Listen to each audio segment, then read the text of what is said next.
med dem, der står først på programmet i dag, nemlig AC Milan. De har Galli på mål, Franco Baresi som libero med nummer 6. Så har vi et forsvarskæde, der hedder Tassotti med nummer 2, hollænderen Frank Rijkaard med nummer 5 og Maldini med nummer 3. Og en midtbane med Donadoni, der er meget overraskende at komme med. Han spiller med nummer 7.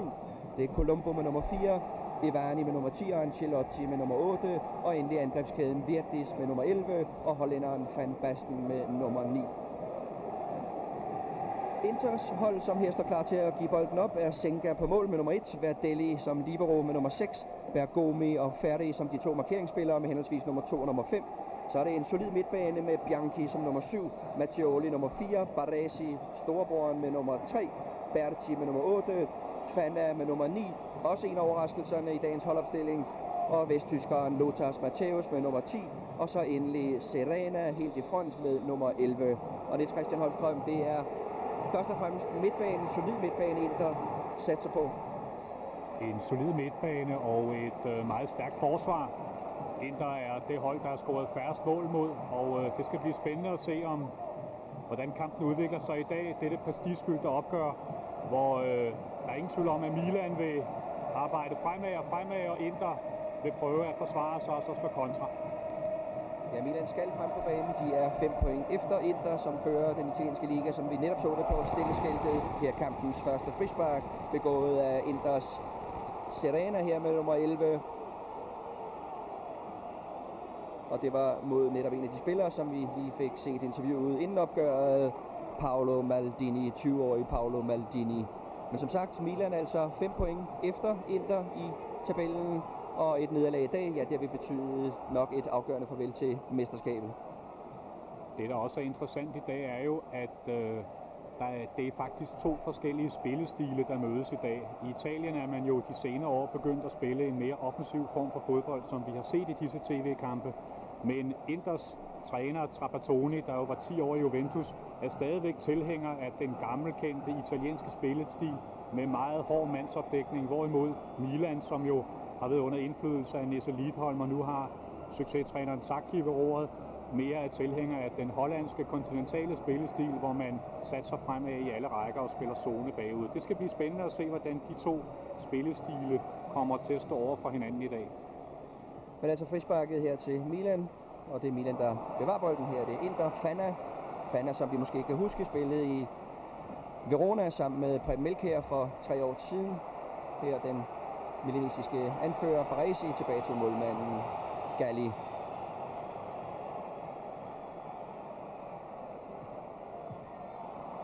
Maldini her. Han var faktisk lidt tvivlsom på grund af en mindre muskelskade, men blev klar. Det gjorde derimod hollænderen Ruud Gullit ikke. Han har faktisk ikke spillet en hel kamp for Milan i denne sæson, og det har været et absolut tab for mesterklubben. Maldini.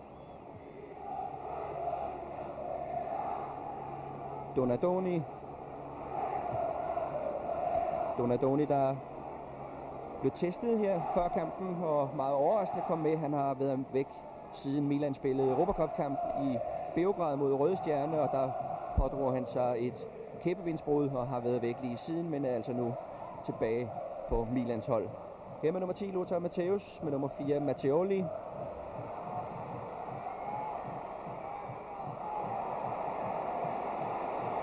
Ja, de vil et gennembrud her for Berti. Et af de store talenter hos Inter, og her kampens dommer, Pietro Delia. Delia, der kommer fra det syditalienske, han kommer fra byen Salerno. Van Basten, Donadoni og Maldini. 80.000 forventningsfulde tilskuere på San Siro. De 66.000 af dem er abonnenter allerede inden sæsonen. Blev der solgt 66.000 abonnementskort. Ganske pænt forretningsstart inden en lang sæson. Her Baresi. Frank Rijkaard.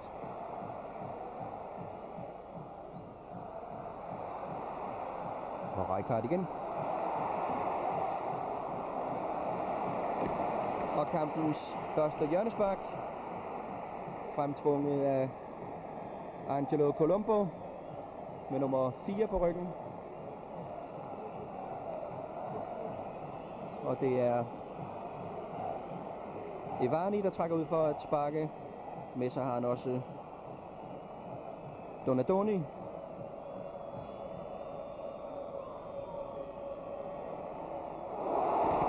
Uha. Og nyt hjørnespark. Nej, målspark dømmer Pietro Delia. Målspark hos landsholdsmålmanden Walter Senka. I hvert fald en af de to, som i øjeblikket bliver prøvet på det italienske hold, og ventes at komme med i bruttotruppen til VM-slutrunden, der afholdes netop i Italien i 1990.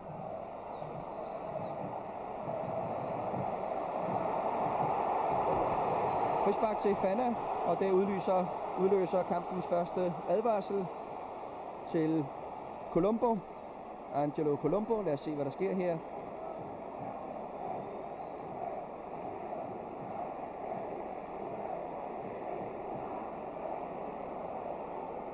Det er Matteoli.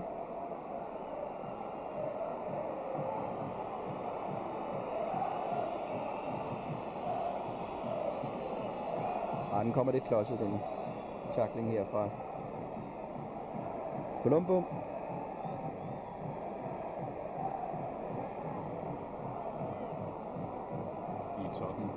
Lokalopgør er det jo ofte de første minutter, der er afgørende for, hvordan man får placeret sig. Og markeringerne er meget snærende i italiensk fodbold i forvejen, men i sådan en kamp som denne her endnu mere.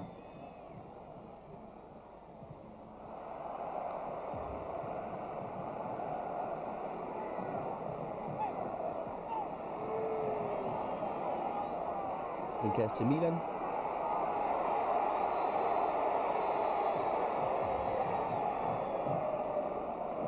Frank Rijkaard og anfører Baresi.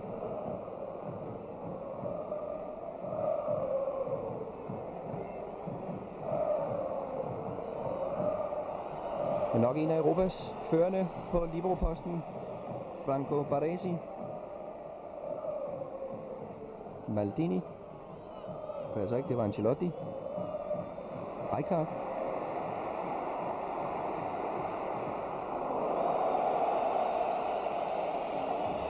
Vi ser allerede bekræftet her i de indledende minutter, at det bliver Milan, der skal skabe kampen med sit zonepres over hele banen og sit angreb med at trække de bageste spillere helt frem i angrebszonen, hvorimod Inter fra forstærkede forsvarspositioner skal forsøge at slå kontra.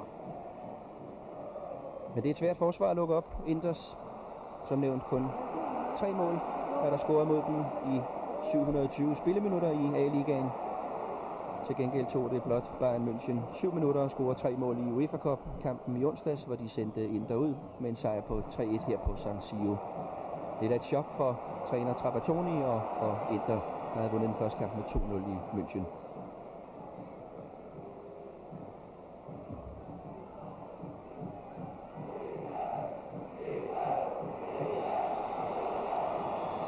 Og Ancelotti laver frispark her.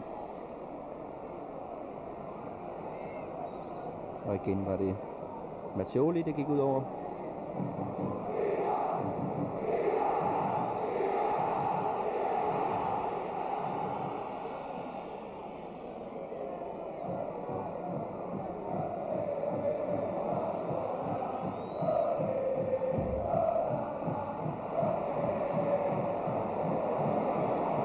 Evani. Han lægger Van Basten og Virdis. Han er lige ved at komme på skudhold her, Virdis.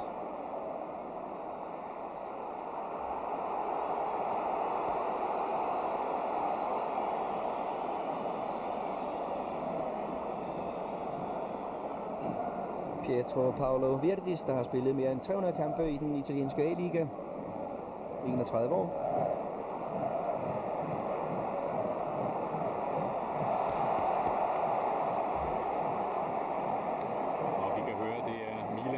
hjemmebane. Ja, begge hold er jo på hjemmebane, men i kraft af, at det er Milan, der står først i dagens kamp, så er langt de fleste tilskuere rød-sorte.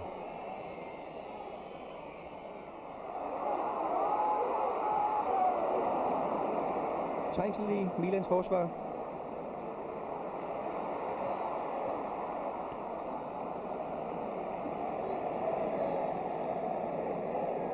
Og anfører hos Inter. Giuseppe Baresi, her er det Fana. Men Serena offside. Serena, som tidligere har spillet i Juventus sammen med Michael Laudrup. Målfarlig spiller. Han har lavet 5 mål denne sæson. Og specielt hovedspillet er han meget stærk.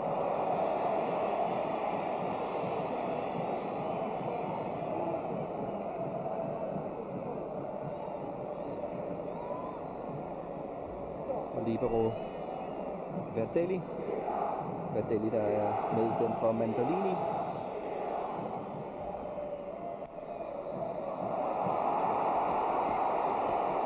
Frispark mener Delia.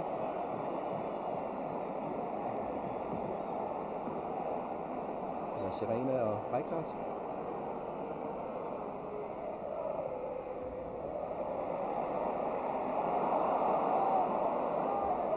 Fana og Colombo kamper bolden, og det bliver Tassotti, der nærmest glider den ud over sidelinjen, men samtidig tror jeg, der er dømt frispark.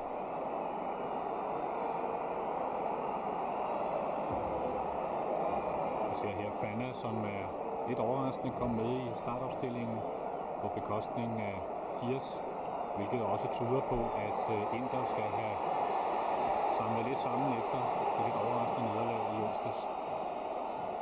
Så er det heller ingen hemmelighed, at argentineren Ramon Diaz og træner Trapattoni ikke har været på den bedste talefod her på det sidste. Det er måske også en af årsagerne til, at Diaz er udenfor, sidder på bænken med ryg nummer 16. Bergomi her, en af de rutinerede spillere hos Inter, selvom han faktisk kun er 24 år. Og Milan-målmanden Giovanni Galli.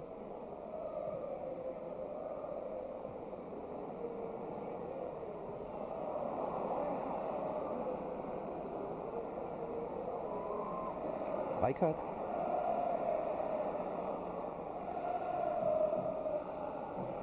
Maldini.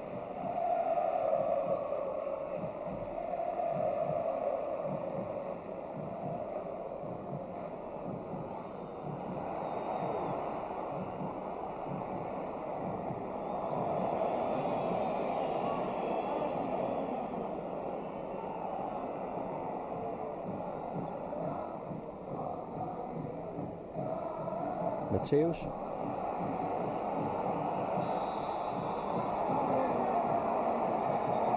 Ja, han er faktisk lige ved at slippe fri, selvom han bliver pålægget i den berømte sandwich til Lothar Matthäus, der kom til Inter før denne sæsonstart fra Bayern München. Fana.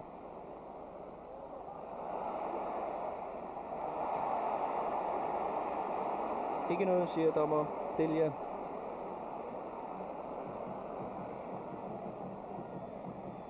Van Basten.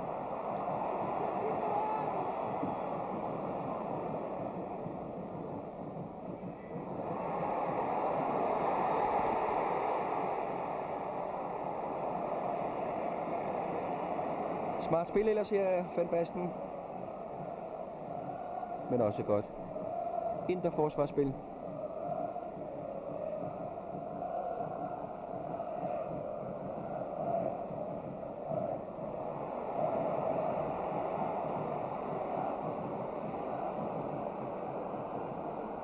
Franco Baresi.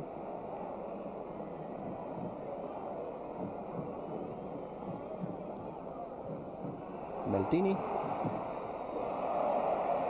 Indkast til Inter.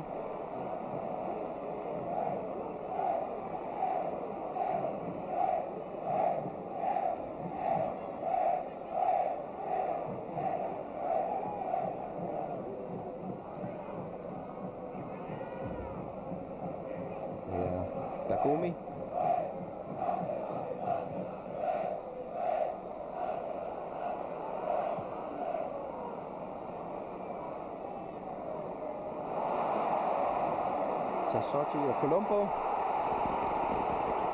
Spillet fortsætter, siger dommeren. Rijkaard. Colombo rykker på højre.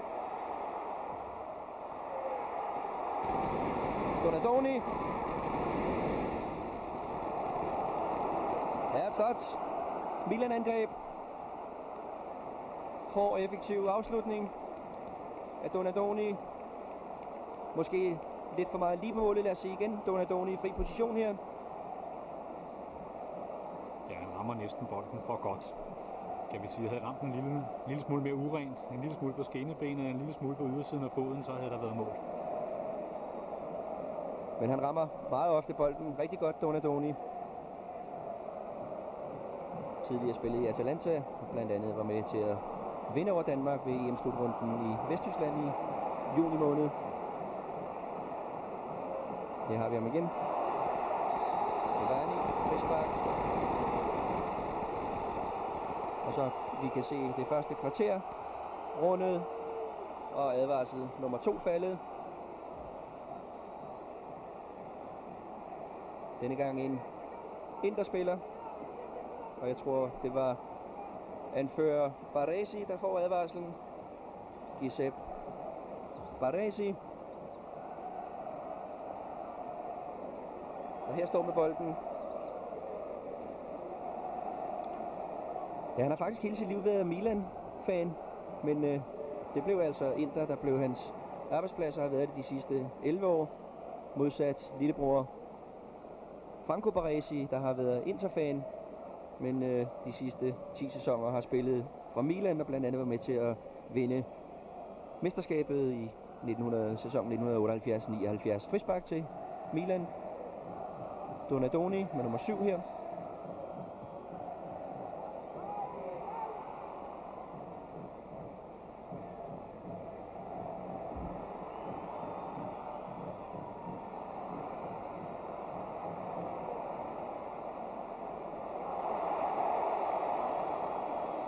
Ja, det er Fanna, der fik lov til at trylle, inden Colombo kom til.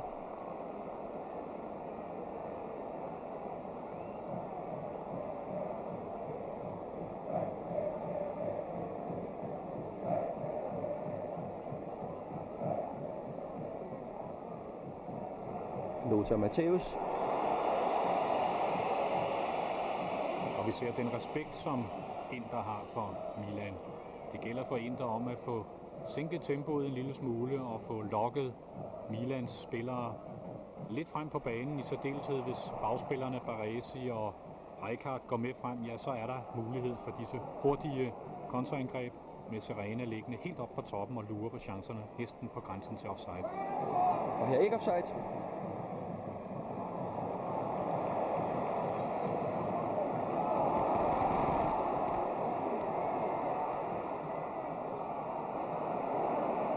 Lidt for sløset udspark fra Galli, var lige ved at skabe en meget farlig situation for Bianchi her.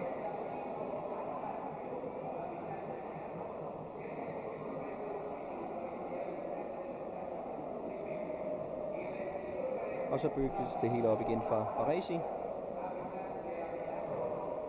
Rijkaard. Og offside på landsmanden Marco van Basten.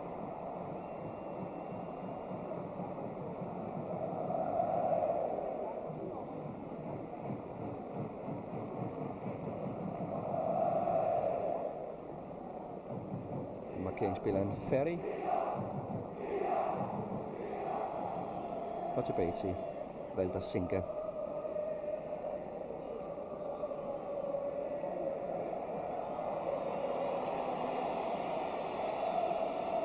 Som har solen lige i øjnene, hvilket jo også viser, hvor vigtigt det er, at Milan kommer frem på banen, inden solen går ned, og får prøvet eventuelt med langskud og sætte ham på prøver.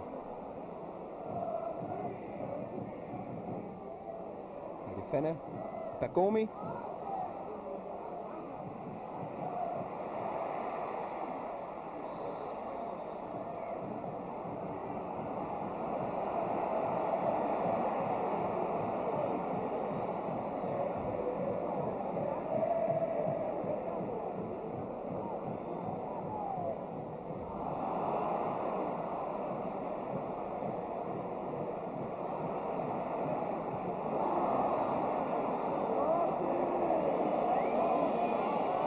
Bergomi tilbage til Senga igen.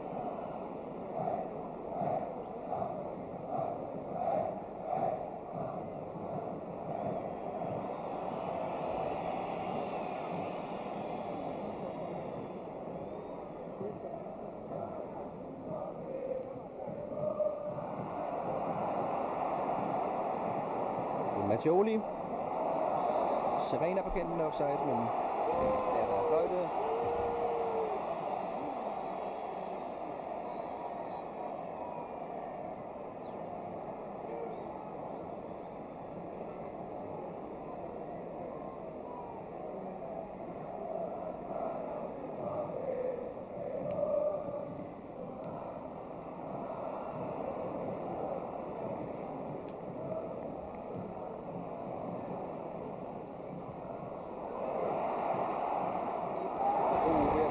Chance til Colombo,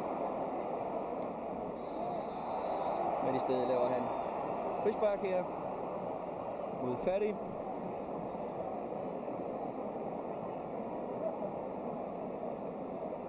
Meget bevægelig spiller Colombo.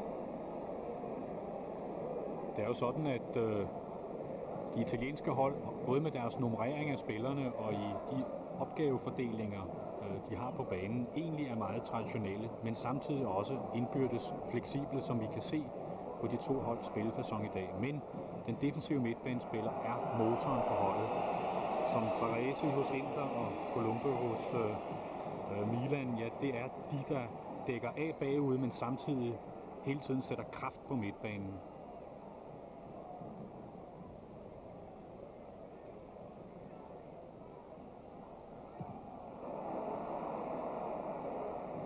Her ligger Van Basten helt alene. Igen Colombo, men der er dømt for hands.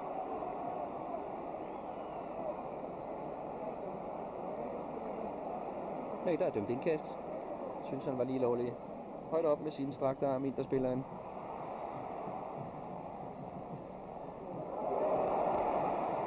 Virdis i luften.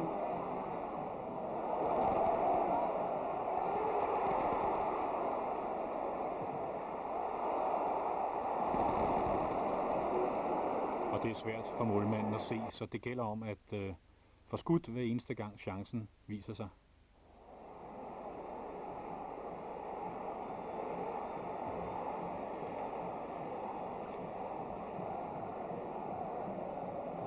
Frank Rijkaard, der dirigerer lidt.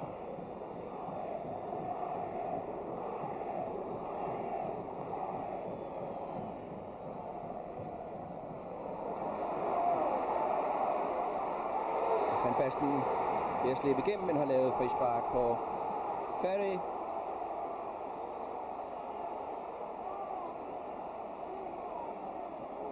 Det er lidt hårdt dømt, vil jeg sige, når man tænker på, at hvor hårdt der egentlig dækkes op i italiensk fodbold, eller i hele taget international fodbold, så når angriberne så også, skal vi sige, viser en lille smule bryst og bringe, så er det lidt synd, der bliver dømt imod dem. Det var ikke helt indlysende.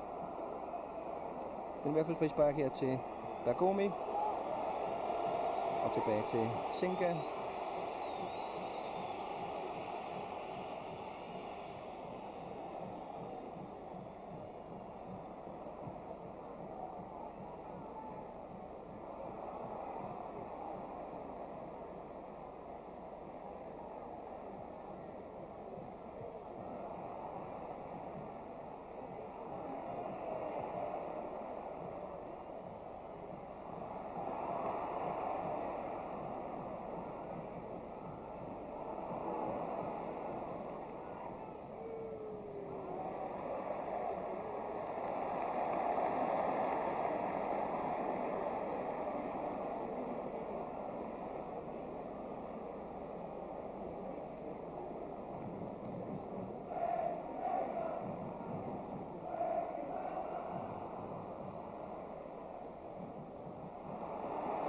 Colombo.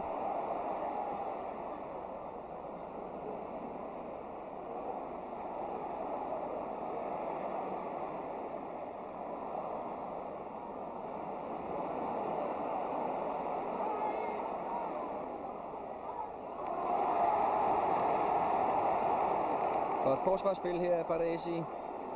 Donadoni.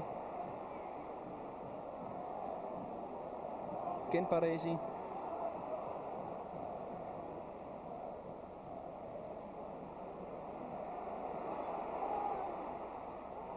Og Van Basten. Ja, det er sådan en situation, vi tit og ofte har set Van Basten score fra. Ikke mindst under EM-slutrunden. Ja, han scorede faktisk i søndags for Milan netop fra den position. Men målmanden var på sin post i det her tilfælde.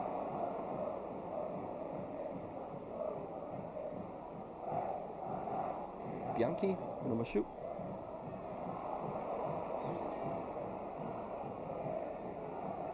Vi er godt og vel midtvejs i første halvleg. Stillingen mellem Inter her i det blåsorte og Milan i de rødsorte. Uafgjort 0-0.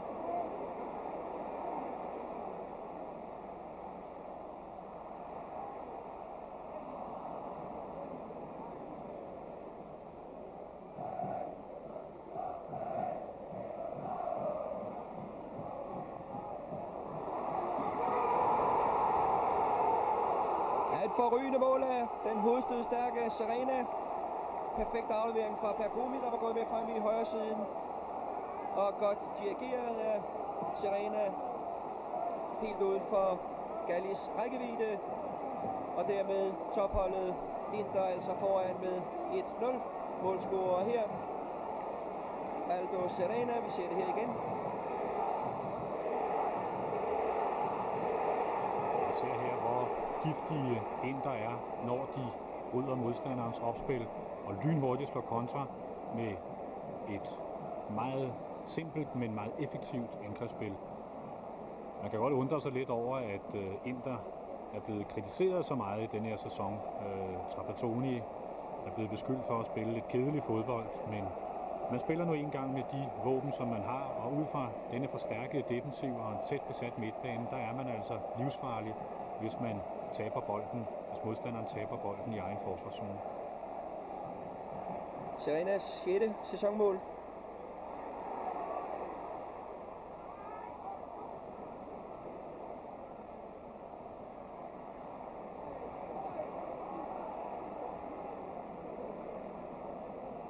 Og her var det brødrene i kamp om bolden, og det var lillebror Franco, der fik sidste fod på.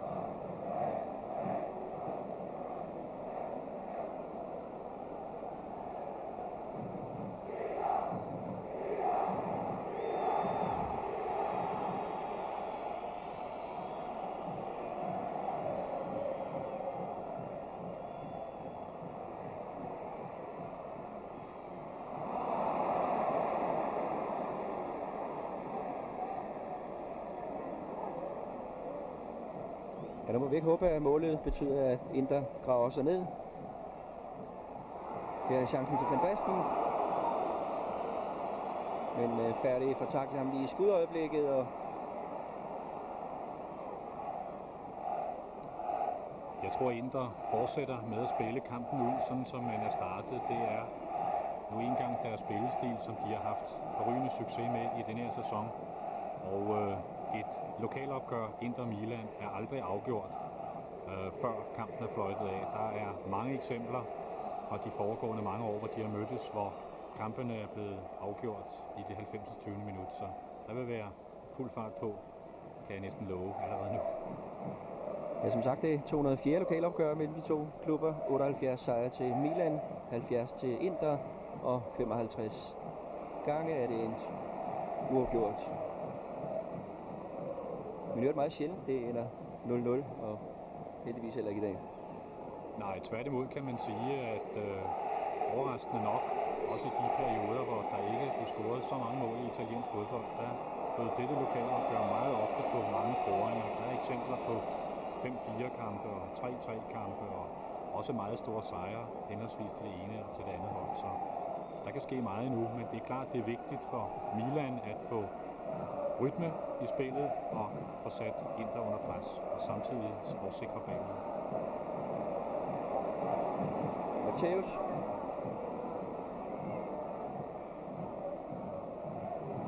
Igen Matthäus.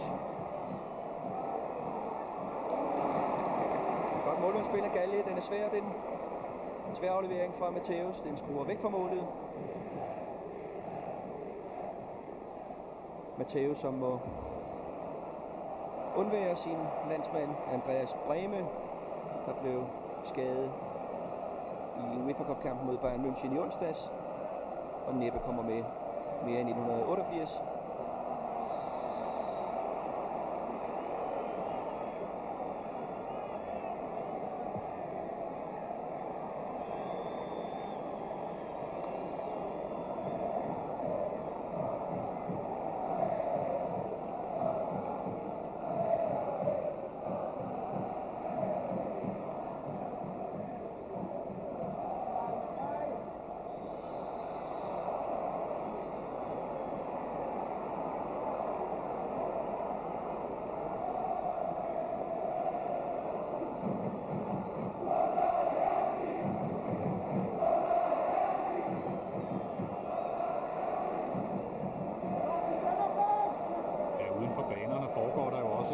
Tilsvarende kamp mellem de to holds tilhængere.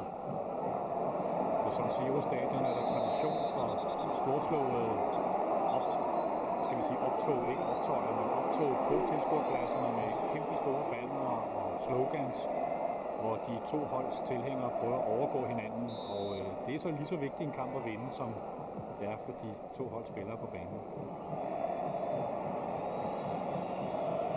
Og det handler jo ikke kun om de 90 minutter her, som vi får på skærmen. Det handler faktisk om en uge eller mere rundt omkring denne kamp.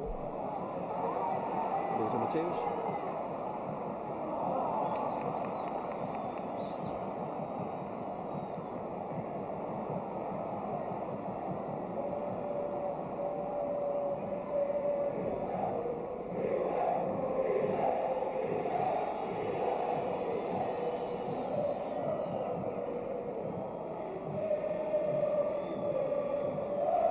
Ancelotti.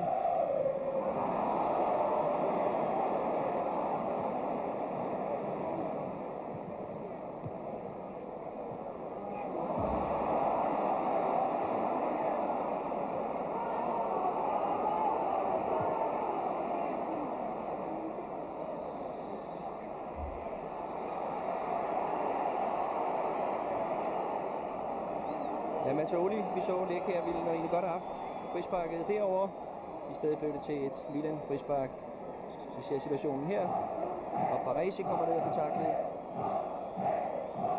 Dommer Delia på spillet fortsætter, og i stedet frispark til Milan.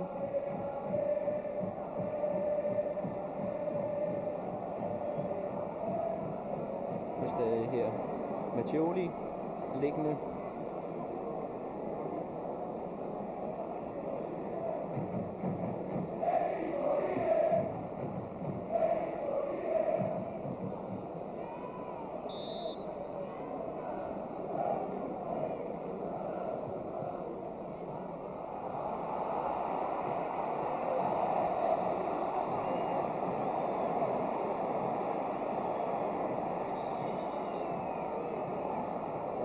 Frispark til Milan her. Jeg tror, de støder hovederne sammen i udstødsduellen. Men lad os håbe, det ikke er alvorligt.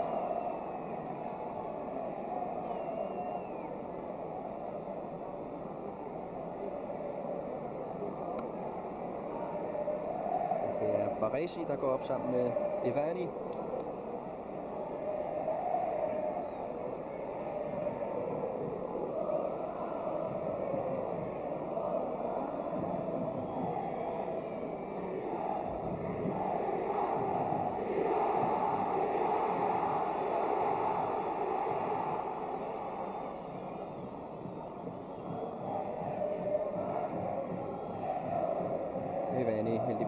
højkant igen.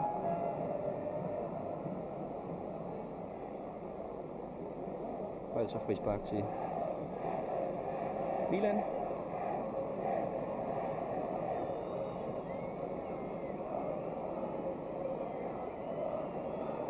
Klip ned fra Milans udskiftningsbænk. Og her Inter, forsvarsmuren, Fana yderst til højre.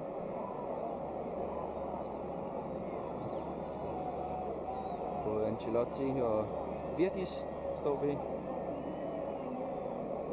frisparksbolden, og også nummer 10 Ivani.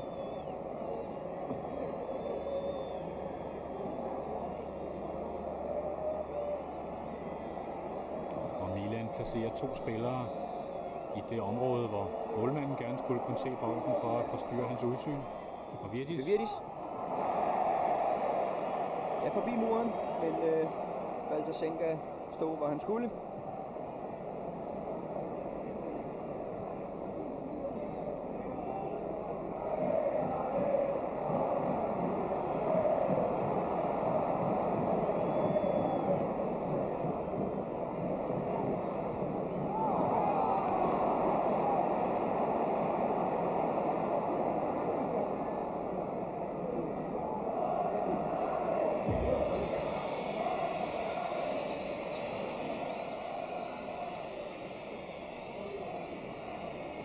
Fana Baresi. Serena.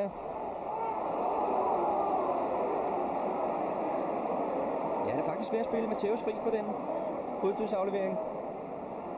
I stedet en Milan kontra, men her ligger Van Basten mutters alene.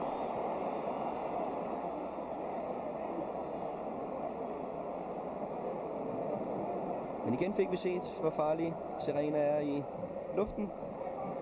Matthäus. Og så agerede Rijkaard stopklods.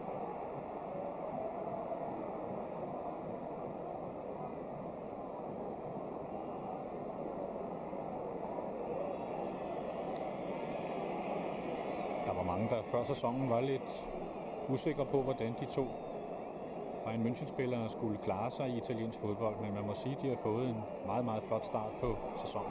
Matthäus igen.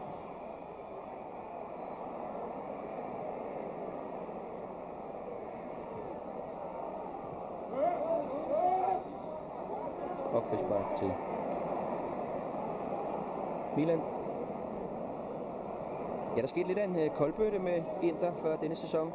Man sagde farvel til Altobelli, der gik til Juventus, til Schifo, som gik til Bordeaux, og så til Passarella, der rejste hjem til Argentina, og i stedet goddag til tyskerne Brehme og Matthäus, argentineren Diaz, og så Berti og Bianchi fra Cesena. Der skulle ske noget i Inter, og det er der så sandelig også. Skal jeg love for, holdet ubesejret i de første 8 kampe, og fører altså 1-0 her i den 9. i denne sæson.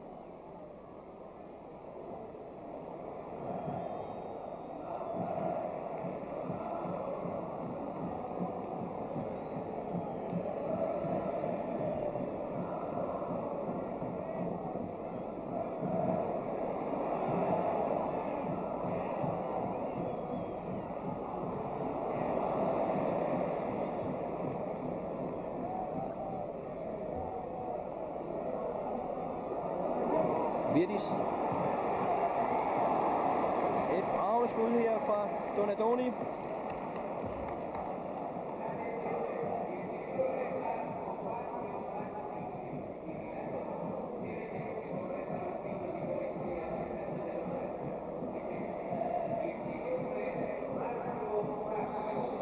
Frispark til Mattioli.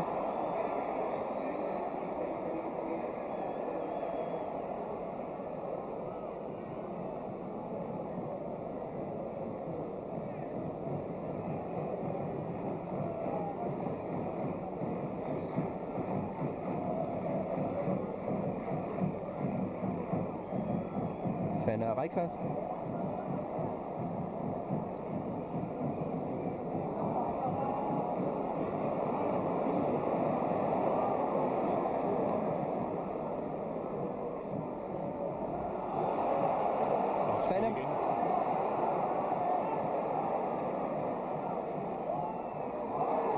Og hvad siger dommer Delia der?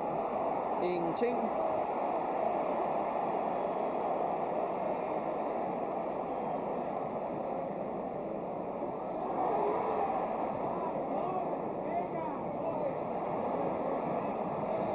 Det er det til gengæld frispark. Begået af Donadoni mod Matthäus.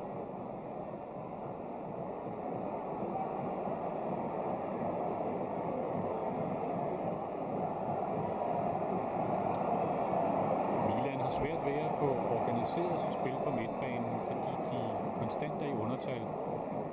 Inters opstilling i dag med, ja, vi kan næsten sige 6 midtbanespillere i det, kun Serena ligger fremme. Man har Fana ude på venstrefløjen, liggende godt tilbagetrukket i midtbanen, og Matthäus på højrefløjen også tilbage i midtbanen, gør, at Inter hele tiden er i overtal.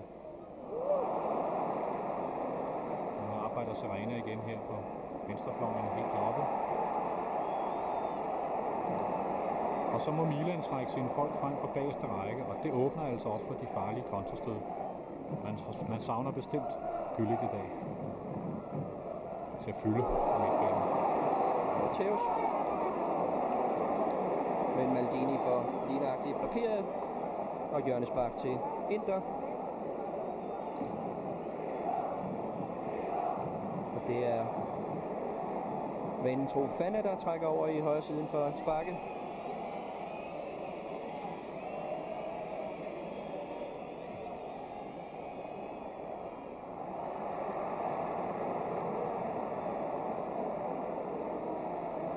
Man må da sige, at der sker noget i hvert fald i felterne. Det er en topkamp blandt, altså mellem to af Europas allerbedste mandskaber. Uanset om Inter blev slået af Bayern München i onsdags. Milan er jo videre i Europacuppen til foråret, så er det to meget stærke hold. Spilles godt fodbold på højt teknisk niveau, og samtidig så er det også en kamp, der kræver fysikken med.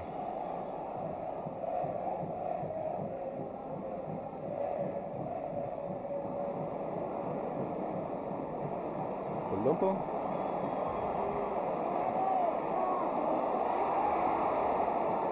Der er ingen fare, siger både Bergomi og Senga. Men flot arbejde af Colombo her igen. Rydder sig fri af 2-3 Inter-spillere og får afsluttet.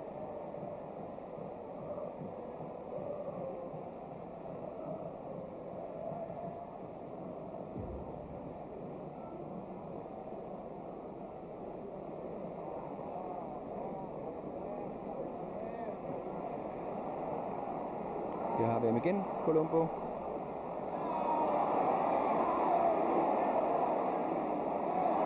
Sparer spillet af Matthäus. Yankee.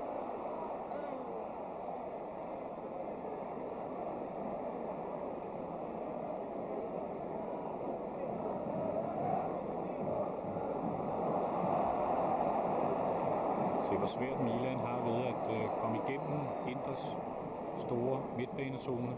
Og man dækker godt både i dybde og bredde. Og bliver nødt til at spille bagud, og så er Inter på plads.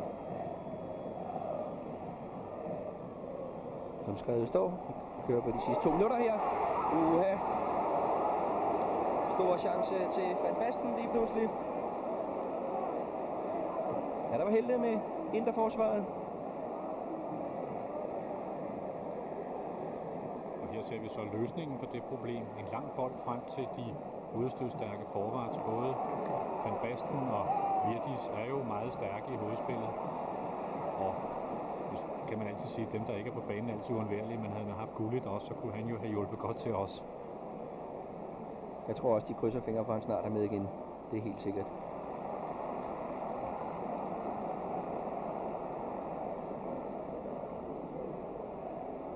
Van Basten.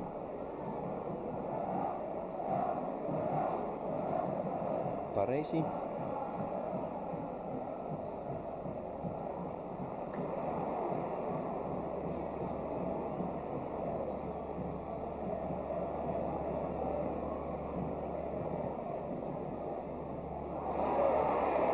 Virdis, og så er chancen til Colombo. En størrelse 45 eller 46 i venstrestøvlen, det havde været guld værd. Det var ikke mange centimeter, det handlede om. Og igen ser vi, Van Basten vinder hovedstødsduellen. Og Virtis kan skyde, men Colombo kommer lidt for sent. Og det er nok noget af det, man kan prøve at bruge som løsning på at lukke Inters forsvar op. Lidt mere spil ude på flankerne, og så skråindlæg ind i strafsparkfeltet, rettet mod de to hovedstødstærke forvars, og så skal andre komme og samle op. Men der var store muligheder til Milan her mod slutningen af halvlejen. Lige før dommer Delia fløjter af, det gør han her for de første 45 minutter af lokalopgøret på San Siro mellem Milan og Inter.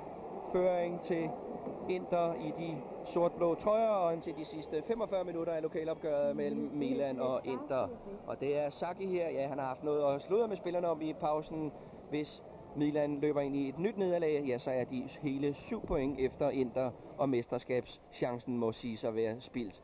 Men lad os se, efter en hektisk, forrygende, tempofyldt første halvleg, har spillerne virkelig haft brug for denne pause. Også dommeren Delia, som vi så nærmest åndede lettet op, da han fløjtede af fra de første 45 minutter, har haft godt af pausen, og vi er så altså her i gang. Det var Virtis med nummer 11, og stillingen altså fortsat 1-0 til Inter på det mål, som Serena scorede efter 22 minutters spil. Inter angriber altså nu mod venstre.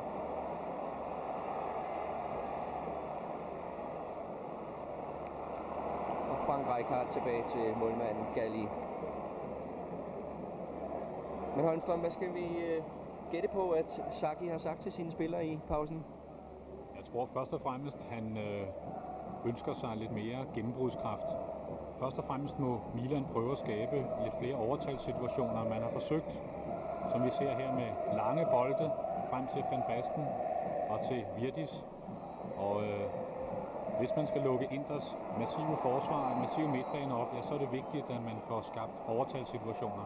Og samtidig afsikre bagude, sådan så Inter ikke, som her, får mulighed for hurtige kontrastød. Men det kræver nok, at man spiller lidt mere i bredden, så man kommer ud på kanterne, og så løfte de farlige skråbolde ind til de to hovedstødstærke angriber, og så samle folk op og holde fast i angrebet på kanten af feltet, for hvis man taber bolden der, så er det for alvor farligt i den anden ende. Men vi vil nok se et massivt Milan-pres her i starten af anden halvleg, og så må vi jo lige følge det først.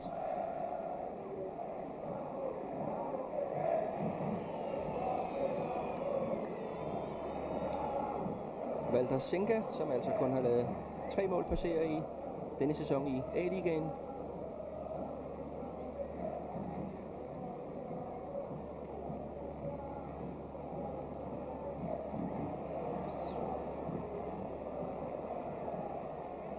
Berti. Og så Fana.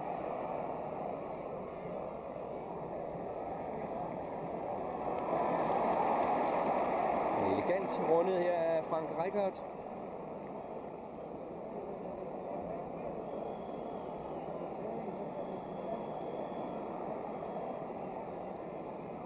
Virtis.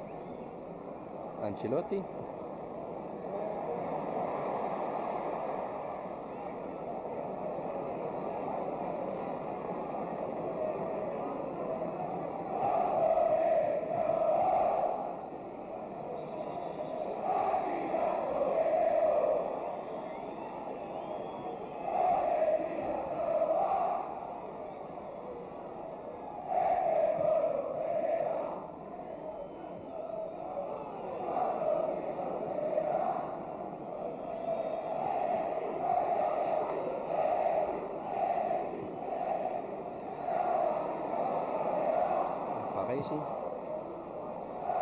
Virtis. Og der gælder det for Milan om at få fat i bolden, så Inter ikke kan starte et angreb. Men det ser her, det lykkes ikke rigtigt for Milan at fastholde angrebet. Og så må man arbejde igen for at få fat i bolden. De får bolden for hurtigt retur. Det er det, der er problemet, at når man har sendt en Baresi eller en Frank Rijkaard med frem i angrebet, så er det farligt, hvis man taber bolden på kanten af modstanderens strafbare felt, for specielt Inter er vældig dygtige til hurtigt at spille bolden op, og har så gode folk som Fana og Matthäus liggende, der begge to kan skabe chancer. Her ser vi Fana. Overfor så har han Rijkaard. Og hjørnespark til Fana. Fana var faktisk med til at vinde det italienske mesterskab for Verona. Sammen med Preben Elkjær. Hvorefter han blev solgt til Inter, og han er i gang med sin 4. sæson. Men altså noget overraskende med i dag.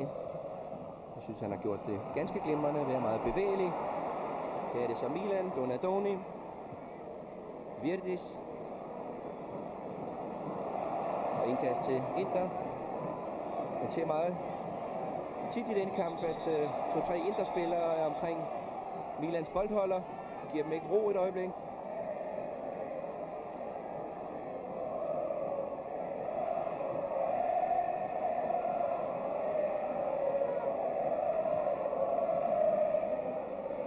Storebror Baresi. Og så lillebror Matthäus.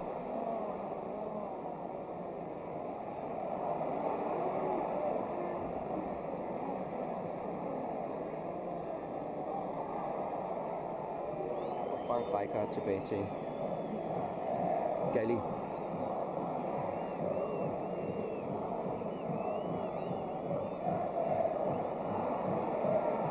Donadoni.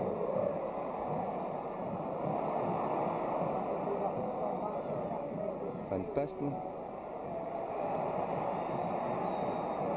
Færdig for prikkebolden ud. Indkast markerer dommer Delia.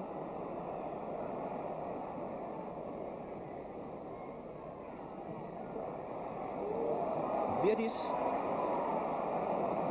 Igen 2-3 Inter-spillere omkring Milan. Boldholderen.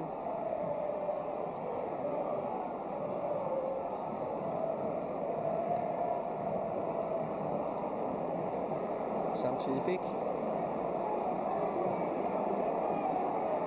Milan-spilleren altså en tilsyneladende lille flænge. Der markeres der også for en mulig udskiftning. Lad os se her. Jeg tror, det var Donadoni.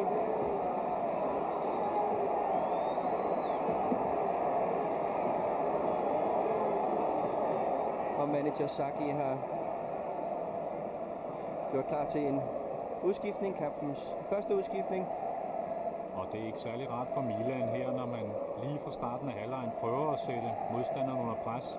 Og specielt synes jeg, at Donadoni har været en af de bedre på Milans midtbane og forsøgt at skabe spillet, hvorimod Ancelotti i modsat side har stået lidt sværere i billedet, men vi kan se, at hans hoved er blodigt. Det er en ordentlig flænge, han har fået under øjet. Det er et hændeligt uheld, ærgerligt uheld. Ja, man kan ikke andet end have ondt af Donadoni. Nu er han endelig kommet tilbage efter sin lange pause på grund af den skade, han pådrog sig i Beograd i Europacup-kampen, hvor han brækkede kæben. Endelig var han klar. Blev testet i går og igen her til formiddag og blev meldt klar af træner Saki. Og så går han ud her, hvor der er spillet godt 7 minutter af anden halvleg. Farvel og tak til Roberto Donadoni, og i stedet får vi så Manari på banen.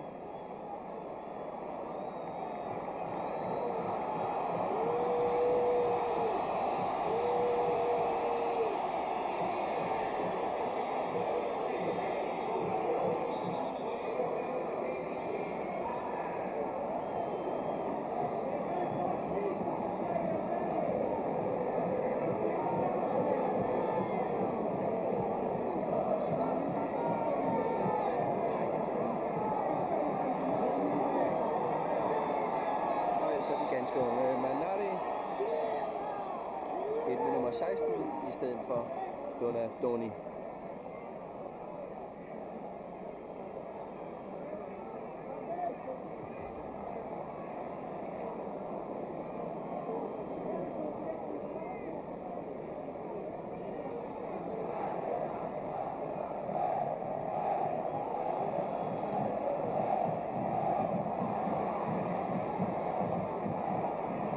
Men synd, hvis det yderligere skal svække et Milan-hold, der har haft masser af uheld i denne sæson. Udover Donadoni, ja, så hollænderen Ruud Gullit, som vi har snakket om Også fordi Galli har været væk, og Ancelotti har simpelthen også været væk i nogle kampe. Så det har været svært for træner Trapattoni Saki at samle et slagkraftigt hold, en slagkraftig enhed i sæsonens første 8 kampe.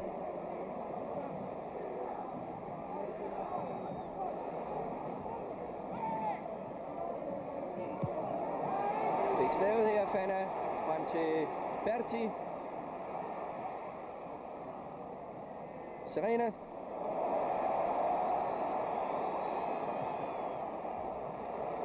Og afslutningen fra Bianchi. Bianchi, som Inter har fået fra Cesena. Colombo.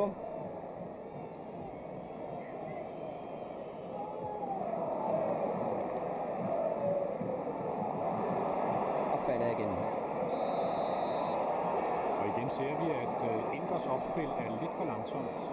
Man ender med at spille bolden op i fødderne på Virdis eller Van Basten, som er omgivet af så mange spillere, og det er meget svære arbejdsbetingelser, specielt i italiensk fodbold, hvis man modtager bolden med ryggen mod det mål, man er på vej til, fordi forsvarsspilleren venter kun på, at man prøver at vende sig, og så falder taklingen.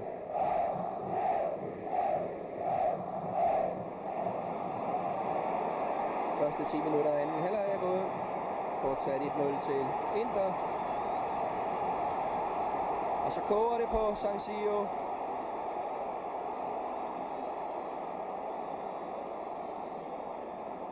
Jeg tror, der lurer en advarsel her fra dommer Delia. Og det gør det også. Den falder her til målscoreren Serena.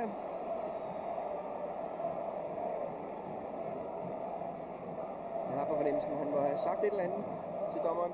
Ja, der var fløjtet for lang tid siden, men han fortsatte med at spille og sænke spillet. Og der er jo ingen tvivl om, at Milan er jo altså, som vi har talt om, det hold, der har hjemmebanen og har de fleste tilskuere i ryggen. Så der skal nok falde lidt af til dem nu her i slutningen af kampen, fordi de må jo forsere, at de har alt at vinde og ikke ret meget at tabe, hvis de skal kunne gå en tur i byen den næste uges tid. Ja, ellers bliver det for lukket skodder i hvert fald.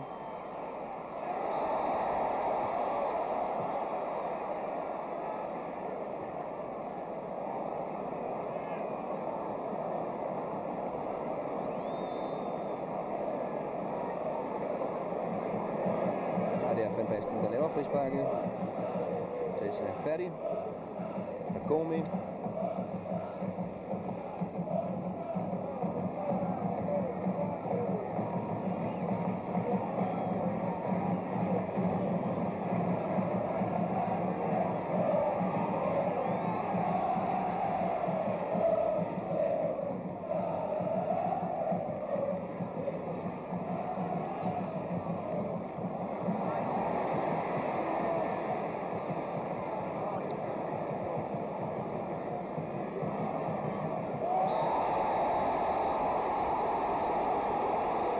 Her mod indhopperen Manari. Begået af markeringsspilleren Riccardo Ferri. Og mod så ikke der kommer et gult kort. Nej, jo, jeg tror det kommer nu. Kampens 4. advarsel. Og det er ikke fordi jeg synes det har været sådan særlig ekstraordinært hårdt spillet, men meget intens.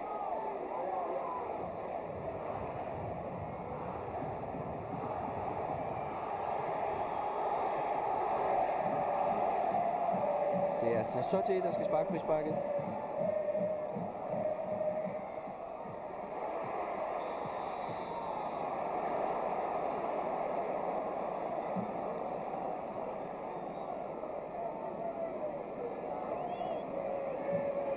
Ja, vi kan se, at Vadelli har fået en forbinding omkring panden efter sammenstødet med Donadoni.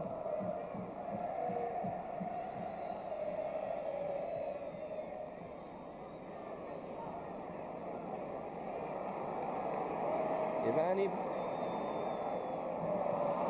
Og igen bliver angrebet brudt. Lothar Matthäus. For meget luft under afleveringen, alt for lang aflevering.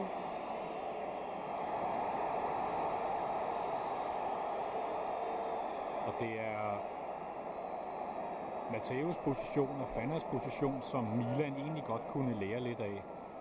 Disse to gode og arbejdsomme playmakere ligger ude i siderne, hvor der er lidt mere plads end inde på midten, hvor markeringerne er mere snævre, og får altså så mulighed for at rykke fri og skabe chancerne. Hvorimod Milans spil er for lukket, men lad os nu se her. Man prøver at komme igennem i midten af et centerforsvar, som er uhyggeligt stærkt. Og man burde nok prøve enten at sprede de to angribere, Virdis og Van Basten, sådan så man trækker deres personlige opvarter med ud i siderne, eller prøve at få nu Menari og Ancelotti, Ivani til at arbejde lidt mere ude på siderne, hvor der er mere plads. Hjørnespark fra Ivani.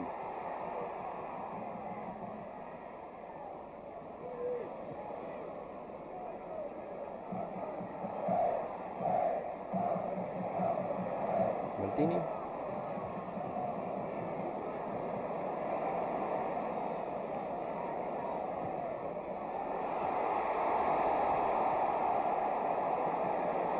Ja, det brænder på dernede.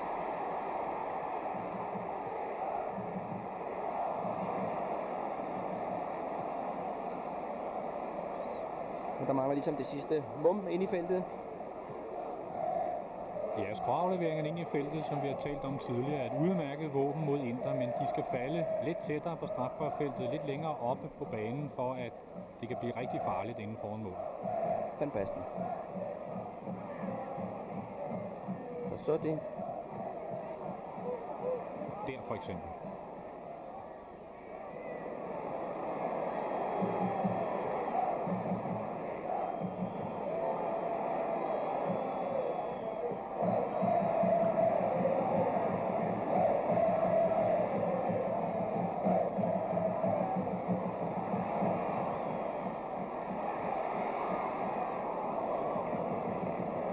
Ja, der kom hovedstøds. Afslutningen for Virdis.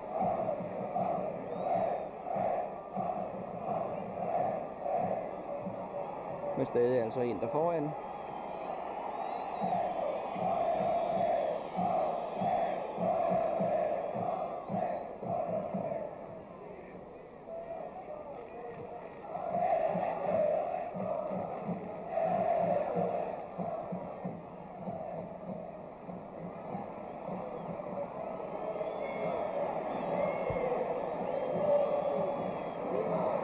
Colombo.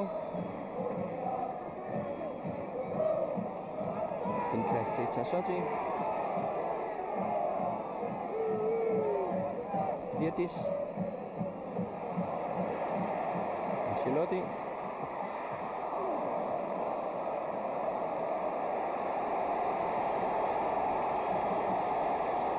Hurtig afslutning her af Van Basten. Rammer en Interfod på vejen og giver hjørnespark til Ivani.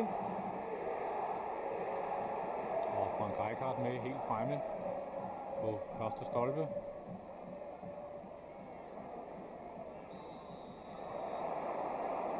Og frispark til Inter.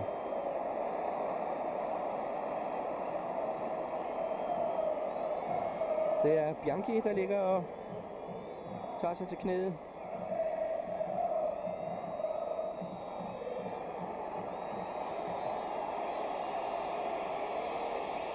Dommeren viser, at han lægger tid til, og der er ingen tvivl om, at Inter vil forsøge at få tiden til at gå. Vi vil nok se flere eksempler på spillere, der ser ud som om, de er lige ved at dø, og så løber frisk et øjeblik efter. Men det er klart, at under det voldsomme pres, som Milan sætter på Inter, ja, der gælder det om at prøve at slå rytmen i stykker, sænke tempoet, få tiden til at gå, skabe spilafbrydelser for at slå deres rytme i stykker, og så slå kontra igen. Så det er de rimelig gode til i italiensk fodbold, må man sige. Det har de en vis erfaring i, ja.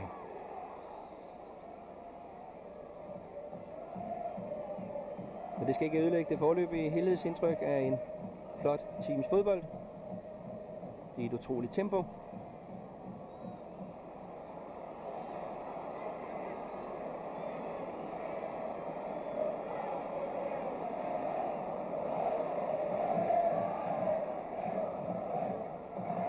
Elegant spillet af Verdis til Baresi. Og hvad så? Colombo.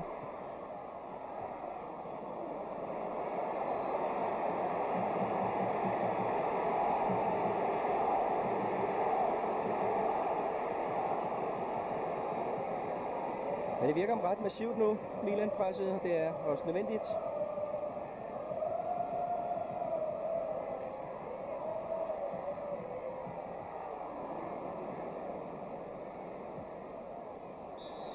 Og offside. Og mægtigt godt placeret.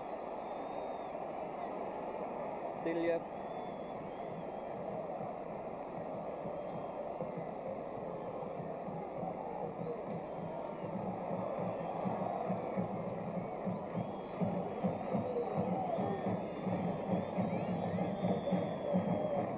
Men stemningen fejler ikke noget på San Siro.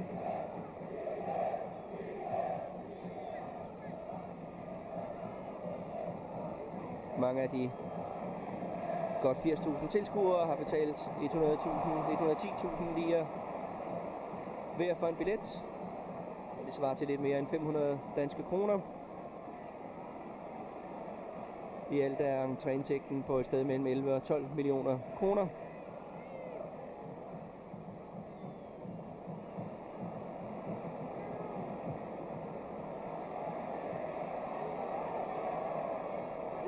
Det er jo sådan i italiensk fodbold, at priserne for at gå til fodbold er jo betydeligt højere generelt end det vi kender i dansk fodbold. Og oven i købet til de store kampe, som den vi overværer i dag, der er priserne så yderligere skruet op.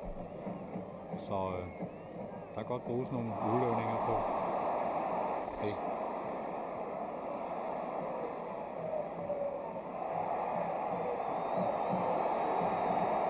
Altså oven i købet er det ofte sådan, at tilskuerne faktisk bliver tvunget til at købe en billet oven i hatten, hvis man kan sige det sådan, til en lidt mindre seværdig kamp. Ja, hvis man mener at se nogle af storholdene møde hinanden, så bliver man som regel også tvangsindlagt til at købe en billet til en kamp mod et mindre betydningsfuldt hold, men det er jo lidt samme politik, som vi har i dansk fodbold med hensyn til landskampene. Den kan man efterhånden også kun købe i pakker. Meget smart idé for dem, der arrangerer kampen.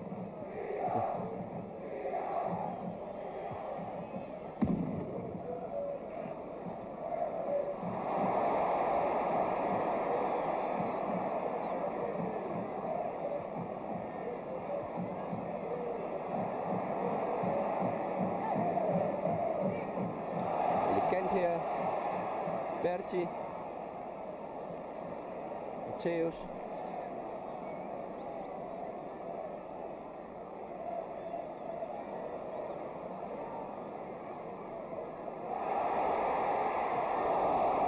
ja, flot. Et 2-angreb her mellem Fana og Baresi.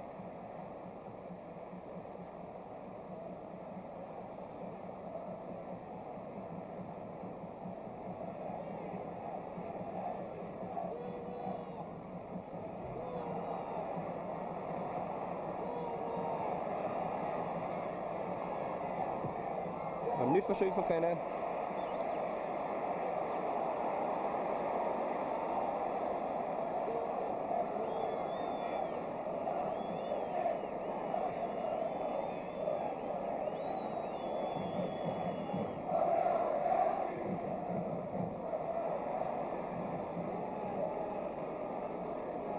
Maldini til Baresi og Rijkaard.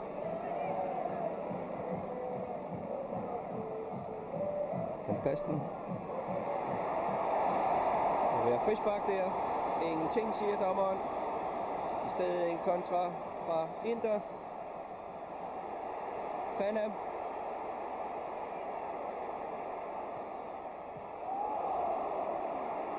Flot kommet tilbage af Frank Rijkaard, som var med helt op i den anden ende.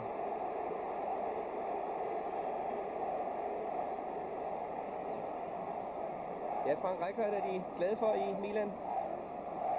Han har spillet mere end 30 kampe i de 4 måneder, han har været i klubben. Og det giver faktisk en kamp hver 4 dage. Det er noget, der kræver sin mand. Fysisk stærk spiller.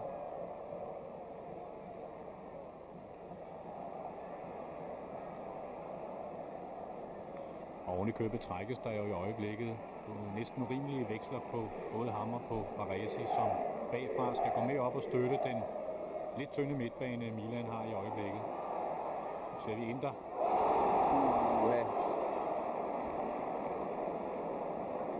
Inters midtbane i denne her kamp er jo, har vist sig at være klart mere solid, og man kan også sige, at holdet har vel egentlig også i det, vi har set nu, demonstreret, hvorfor det er tophold i italiensk fodbold.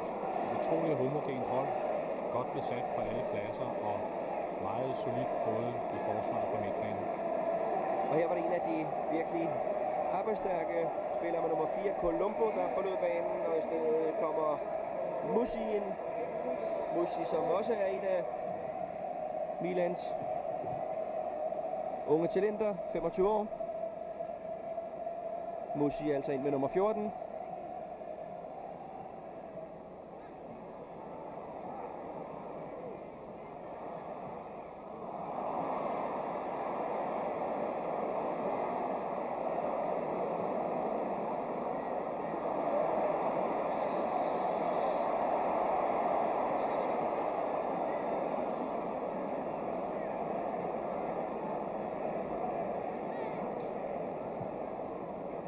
Jeg ved ikke, om det er fordi, eller på grund af hans lidt specielle hovedbeklædning, men jeg ser Fana her, det er alle vejen, synes jeg.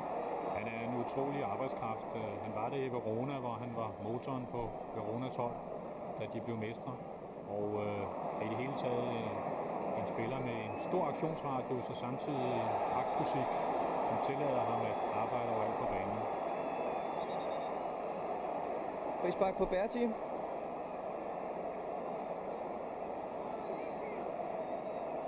Berti, der kom til Inter fra Fiorentina. Og er et talentfuld spiller. 21 år.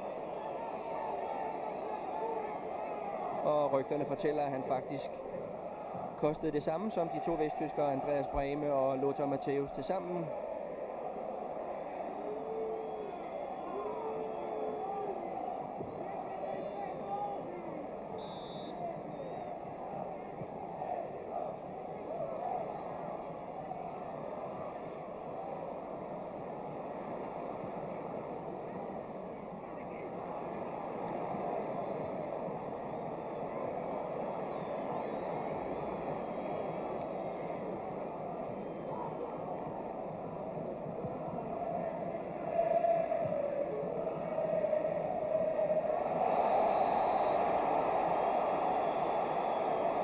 Frispark til Berti.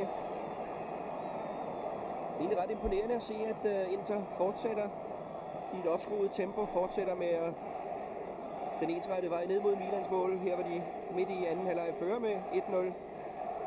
Ja, specielt i betragtning af, at Inter jo spillede i onsdags en Europacup-kamp mod Bayern München, og at Milan faktisk har haft ro og fred til at forberede det her lokalopgør hele ugen uden at spille kamp, så man kunne egentlig godt have frygtet, at Milan ikke kunne stå distancen, men indtil nu har de været klart dominerende fysisk.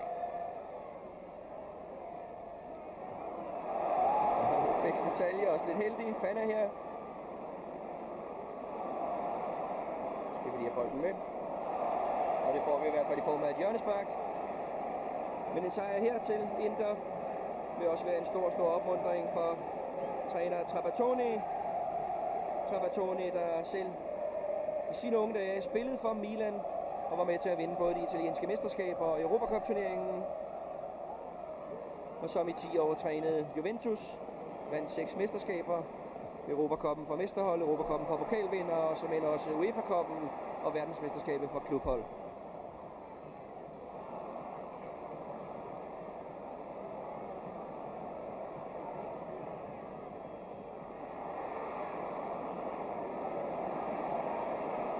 Musi. Det bliver fordukket Milan-spil. Virdis.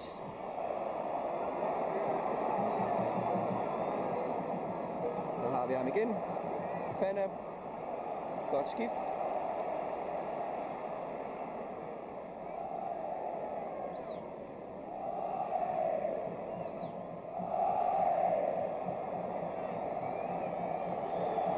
Baresi havde som så mange gange før læst spillet.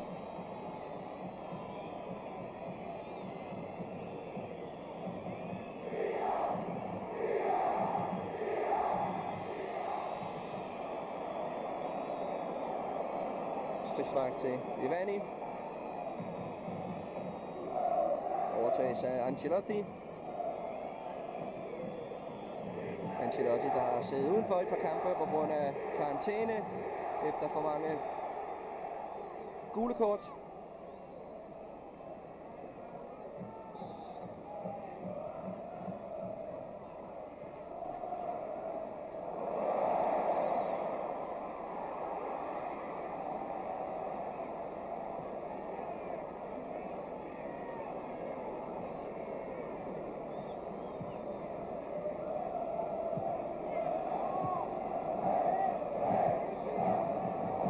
Vi nærmer os den halve time i anden halvleg.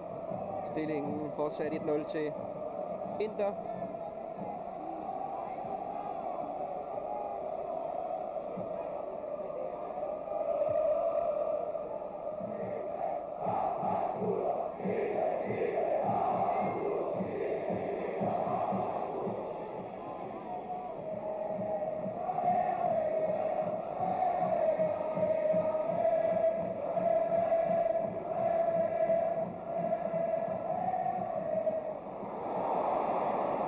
Vi ser her igen, hvordan Milan prøver at spille sig igennem banens midte, dybt ned i Inters centerforsvar, og mod et hold, hvor der kun er gået 3 mål ind i den her turnering, der er det altså ikke den rigtige taktik. Der skal mere bredde, man skal prøve at komme ud på kanterne og prøve at lave overtal på kanterne, 2 mod 1 situationer, og komme længere ned mod baglinjen, og så sende bolden ind til sine 2 farlige angriber. De har for dårlige arbejdsbetingelser på den måde her. Derud skal vi, og 1-2. Men det går i stå, og så kan Inter kontraangribe.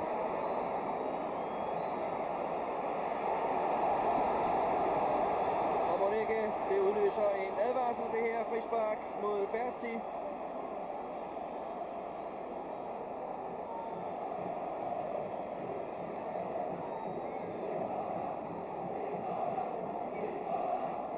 Den kommer her til Ancelotti. Ancelotti, som er rimelig meget vant til at se det gule kort. Men man kan ikke lade være andet end at være imponeret af dette Interhold. Godt på vej mod en ny triumf. Der er klar frispark her, klar advarsel til Ancelotti. Men som sagt, en imponerende start på turneringen for Inter. Med sejr i dag, så hedder det 9 kampe, 17 point, målscore på 15-3, hvis stillingen holder. Og det er faktisk rekord i moderne tid i italiensk fodbold. Juventus lå lidt bedre i sæsonen 85-86, hvor de havde indledt sæsonen med 8 kampe, 16 point.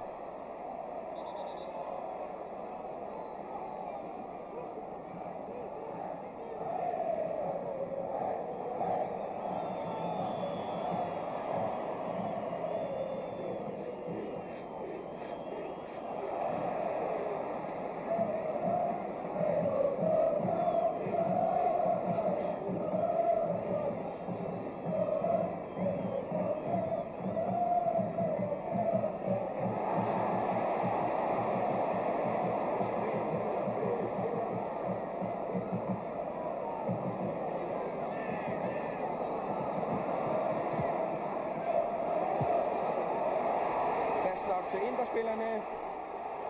Berti igen. Afslutningen fra Bianchi. Vil det mærke til, hvor elegant Interspillerne spillede sig ud af den trængte situation helt ned fra forsvarsrækkerne og hele vejen op, uden at en Milan-spiller rørte bolden. Mens det i den modsatte ende virker noget mere tilfældigt.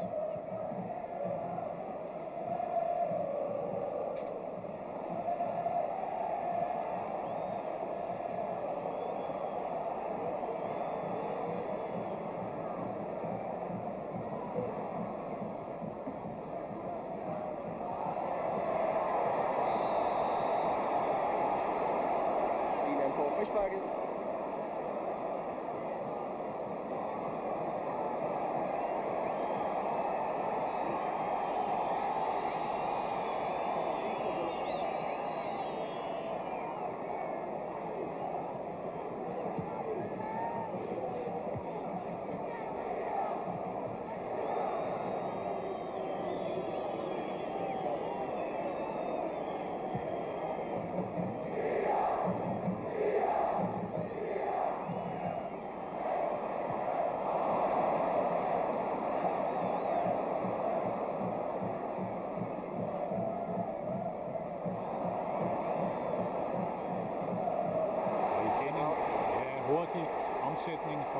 til angreb. Det er Bergomi og Rijkaard.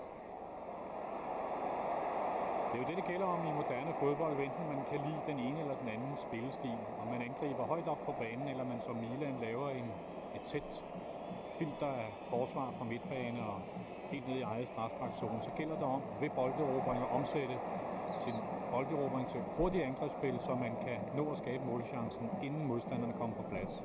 Og det demonstrerer Milan i dag. Inter i dag, at det er de faktisk utrolig dygtige til. Maldini. Saki råber og skriger på sine spillere. 5 minutter tilbage. Bagud 0-1. Musi.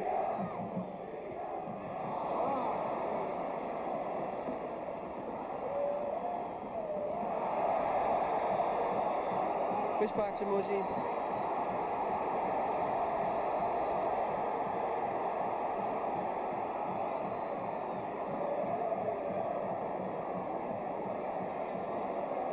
Ja, det kan godt blive 5 hektiske minutter.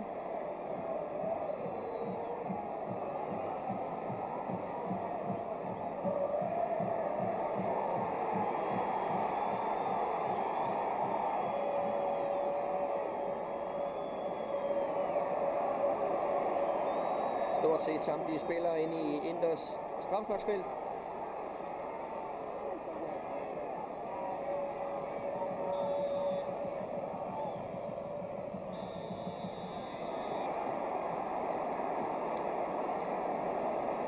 Skub i ryggen, markerer dommeren. Og så skal vi have en udskiftning fra Inters side. Det er den ellers utrættelige Fana, der skal ud. Fana, som jeg synes har gjort et kolossalt stykke arbejde, bliver erstattet af spilleren med nummer 15, Morello.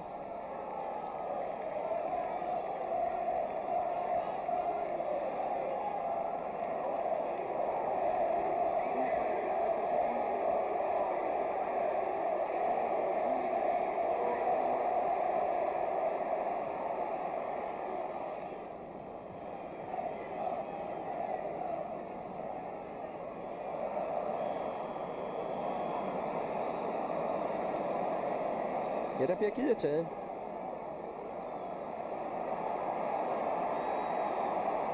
Og frisparket til Inter. Matteoli.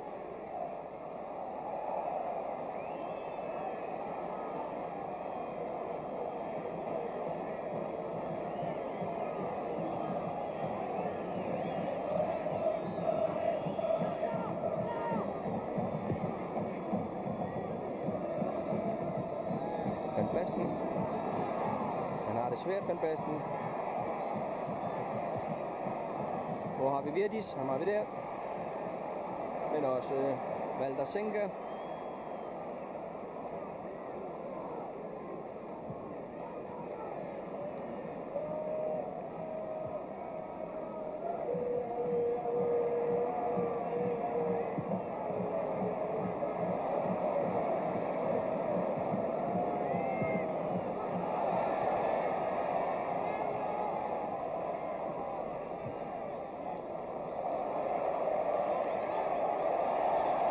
Den anden vej.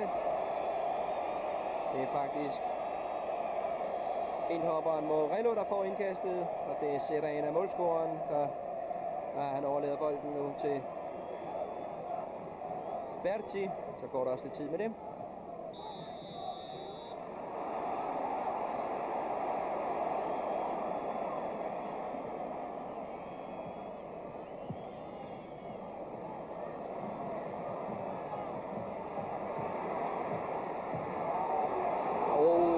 Afslutning her.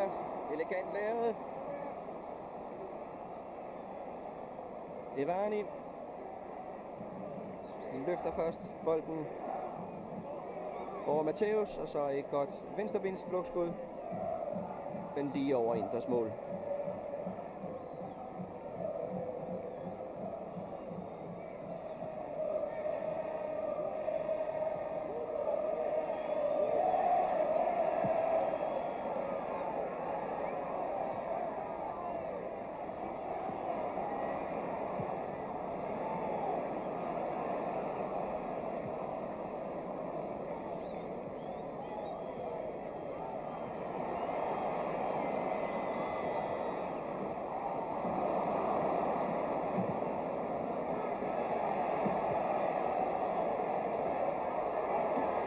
Morello.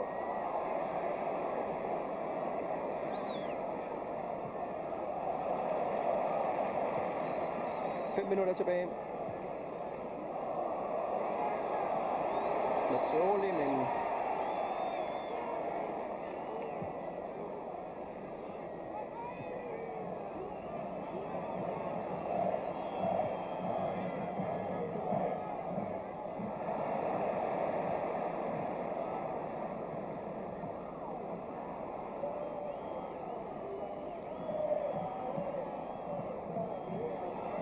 Tassotti. Og det igen, kan vi sige, midt op ad banen, lige ind i hovedet på det solide interforsvar. Ja, det er ikke det mest dygtige fodbold. Det må man nok sige. Vi kan sige, at Milan har flyttet sin libero Baresi op på midtbanen for at sætte et sidste pres ind. Men man skal altså lidt mere ud på siderne, som vi har sagt så mange gange. Det er jo let nok, når vi sidder her.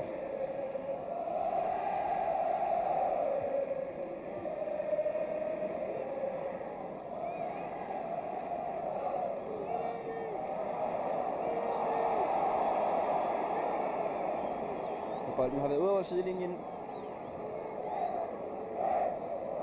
Der er den frispark. Saki dirigerer igen sine tropper. Nytter det noget?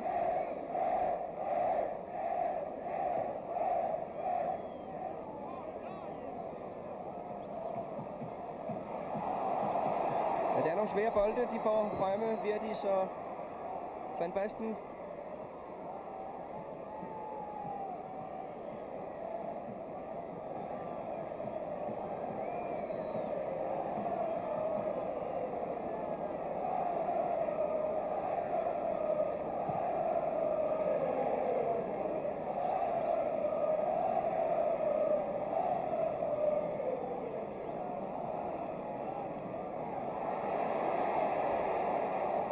Morello på højre kanten.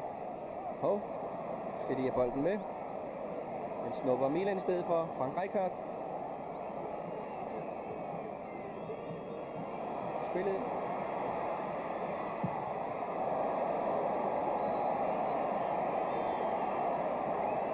Et fuldstændig kompromisløst forsvarsspil. Så vi igen her er færdig. Hjørnespark til Milan.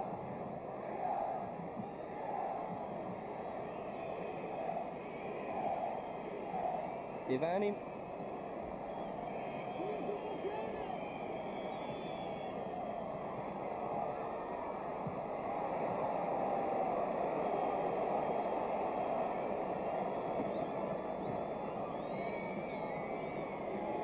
er Maldini nu, der ligger helt alene nede på en halvdel. Stor chance her.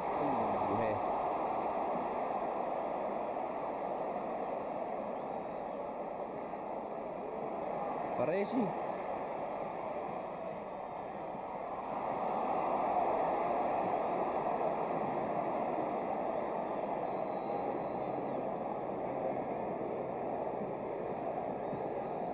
To og et halvt minut.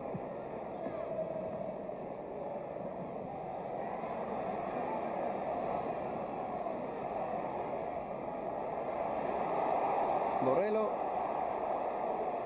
Men der er fløjtet for enden.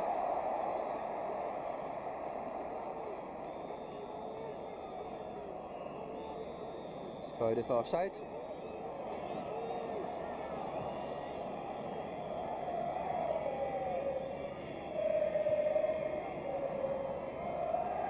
Van Basten.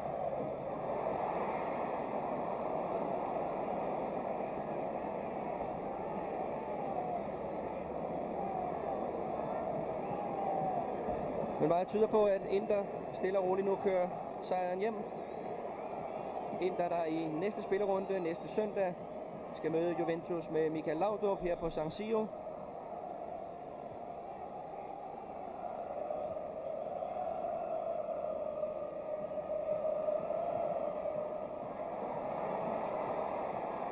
Van Basten. Fra hjørnespark.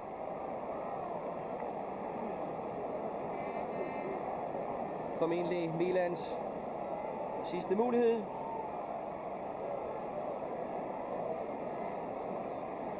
Evani ud for at sparke.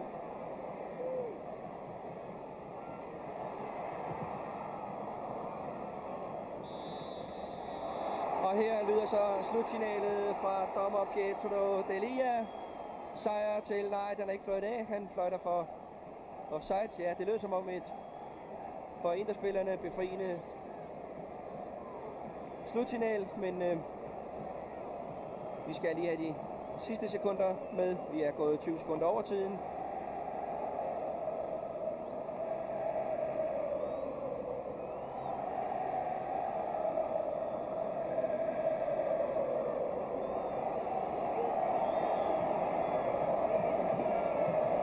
Men vi må nok være imponeret over et middelmådigt hold de sidste 2-3 sæsoner, og nu pludselig er gået hen og blevet et ganske suverænt hold i den italienske liga, nemlig Inter. Ingen tvivl om det. De nyindkøb, som Inter har foretaget sig denne her sæson, både i Vesttyskland, selvom nu Breme ikke var med i dag, og også rundt omkring i de øvrige italienske klubber, har virkelig skabt et meget homogent hold, som hænger fantastisk godt sammen. Der er en meget fin arbejdsfordeling på holdet, og man opererer ud fra dette utrolig stærke og kompromisløse forsvar og en tæt besat midtbane. Og det er meget, meget vanskeligt at spille mod sådan et hold. Specielt når man som Milan ikke kan møde i stærkeste opstilling og ikke kan få spillet rigtigt til at hænge sammen. Men det bliver svært for Milan nu, 7 point efter Inter. Men der er jo andre gode hold i den italienske liga, så det vil sige, turneringen er jo ikke afgjort endnu. Du skal lov. Frank Rijkaard.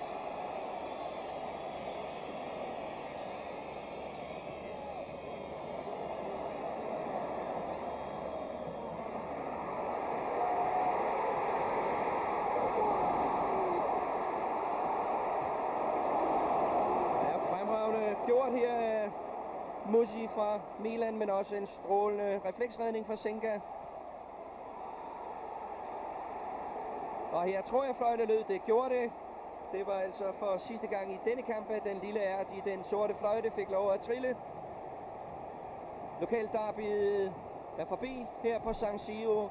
En glad og tilfreds Senga her løber sine kammerater i møde, og her går en vel nok mere tilfreds træner Trapattoni. Inter stadig ubesejret i den italienske A-liga med sejren på 1-0 over ærkerivalerne fra Milan.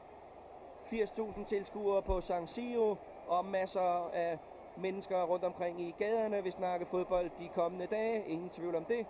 Målet scoret af Serena efter 22 minutter spil i første halvleg, og altså ny triumf for Inter. Og hermed siger Niels Christian Holmstrøm og Flemming Toft tak for denne gang. Tak for en ny oplevelse fra den italienske fodbold.